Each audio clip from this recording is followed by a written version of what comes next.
watching Shalom TV, celebrating Jewish culture. Funding for Shalom TV has been provided by the following: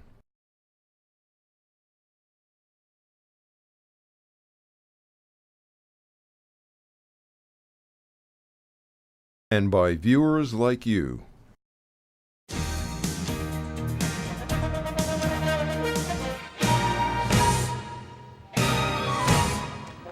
I'm Mark Golub, sitting in for Gary Gazark with this week's Israel Update.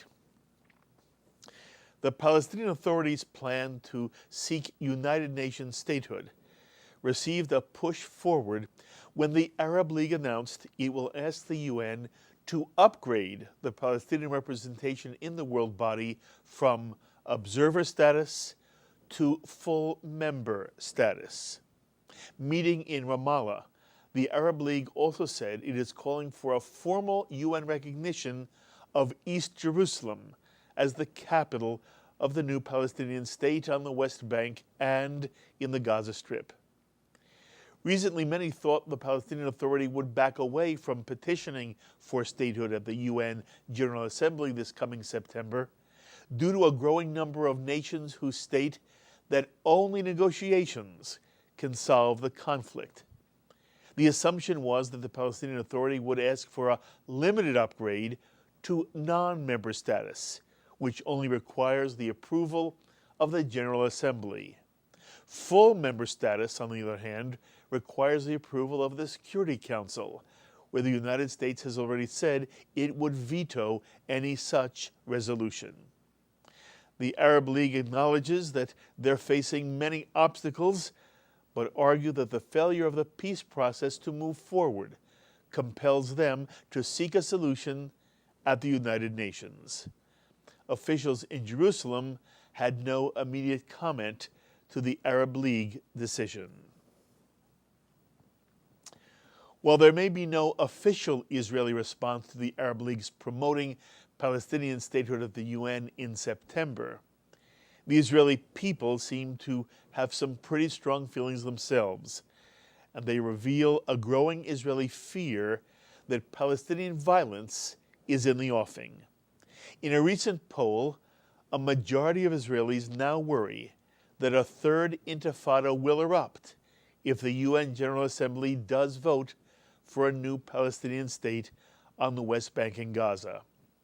52% of those surveyed by Israel's Dahaf Institute expect Palestinian violence to follow a UN declaration, while only 40% of those polled believe there will be no violence. And if the UN does not vote for Palestinian statehood, an even larger percent of Israelis, 54%, believe a new intifada will then ensue, while only 36% believe there will be no new violence. The Dahaf poll also asked respondents how they feel about Israel's negotiating with the Palestinian Authority while it's in a formal relationship with Hamas. Only 30% of those polled said that they think Israel should negotiate with the PA despite its alliance with Hamas, while 29% of those polled were against any negotiations with the Palestinians, whether the PA does or does not have an alliance with Hamas. Although Operation Cast Lead in Gaza has done much to curtail Hamas rocket attacks against Israel, southern Israel is still suffering from Qassam assaults. For example, 3 Qassam rockets fired from Gaza fell in open areas in southern Israel, causing no injuries or damages. In the first 2 weeks of July, at least 11 rockets were fired at southern Israel. Israeli Air Force jets struck Gaza targets in response to the Qassam rockets, destroying a number of tunnels used by the terrorists. Recently, small groups of far-right Israeli extremists on the West Bank have been giving IDF soldiers trouble.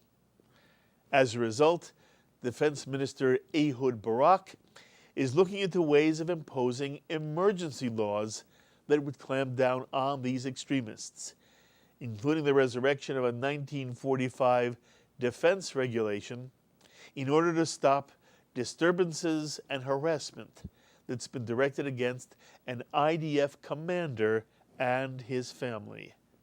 Brigadier General Nitzan Alon said that several Jewish youths attacked his vehicle and forced Alon to leave the scene.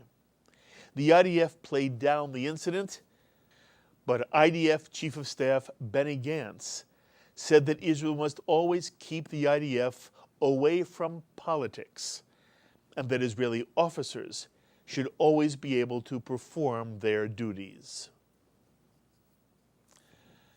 Finally, in a much more upbeat vein, and in the kind of story we all need to hear more often, Israel has done amazing work in helping the island of Cyprus after a fatal explosion at a Cyprus naval base. 8 people were killed in the explosion, and many of the island's residents have been without electricity for roughly 3 hours every day.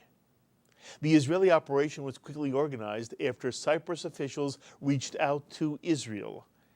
Israel's foreign ministry and the Israeli Electric Corporation are working together under the logistical support from Israel's defense ministry. An Israeli ship brought electrical generators, a truck, and a crane to Cyprus. And many Israeli experts are helping Cyprus cope with the disaster. It should be noted that Israel and Cyprus have traditionally been very good friends. The government of Cyprus helped Israel during last December's fire on Mount Carmel by sending firefighter planes to extinguish the flames. Cyprus was also the first country to officially declare it would not cooperate with any efforts by various anti-Israel groups to try to run Israel's naval blockade of Gaza. For Gary Gazark and this week's Israel Update, I'm Mark Golub. Be well, my friends.